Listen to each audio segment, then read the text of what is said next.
Hello' everyone, আশা কৰোঁ আপোনালোক সকলো ভালে আছে। বহুত দিন মিনি ব্লগ দিয়া হোৱা নাই, আজি বহুত দিনৰ পিছত এটা মিনি ব্লগ দিছোঁ। একচুৱেলি আমি তিনিজনী গৈছিলোঁ ডিব্ৰুগড় ইউনিভাৰ্চিটিলৈ।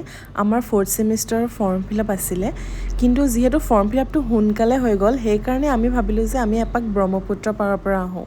DU হাটৰ পৰাই খোৱা বস্তু কিবাকিবি কেইটামান লৈ আমি পালোঁগৈ ব্ৰহ্মপুত্ৰ পাৰ।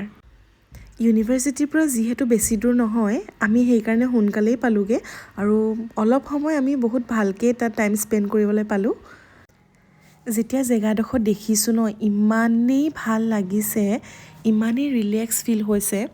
আমি তাত বহুত সময় প্ৰথম বহিছোঁ বহুত সময়, তাৰপিছতহে আমি ফটো চটো তোলা ষ্টাৰ্ট কৰিছোঁ। মানে ইমানেই পিচফুল প্লেচ হয়, মানে বহুত ভাল লাগিলে, বহুত বেছি। মই বাৰু আগতে তাত কেতিয়াও যোৱা নাই, মোৰ ফাৰ্ষ্ট টাইম আছিলে। মোৰ লগৰকেইজনী গৈছে, কিন্তু ফাৰ্ষ্ট টাইম গৈয়ে মোৰ বহুত বেছি ভাল লাগিলে। চবৰে ফটো তুলি হোৱাৰ পিছত আমি যি লৈ গৈছিলোঁ সেয়া খালোঁ। খাই মেলি আকৌ অলপ বহিলোঁ, কথা পাতিলোঁ। তাৰপিছত অলৰেডি তেতিয়া 3:30 হৈয়ে গ'ল। তাৰপিছত আমি আৰু তাৰ পৰা ওলাই দিলোঁ। সময় পালে আপোনালোকো এবাৰ গৈ আহিব। ডিব্ৰুগড় ফুলবাগানৰ ওচৰতে আছে।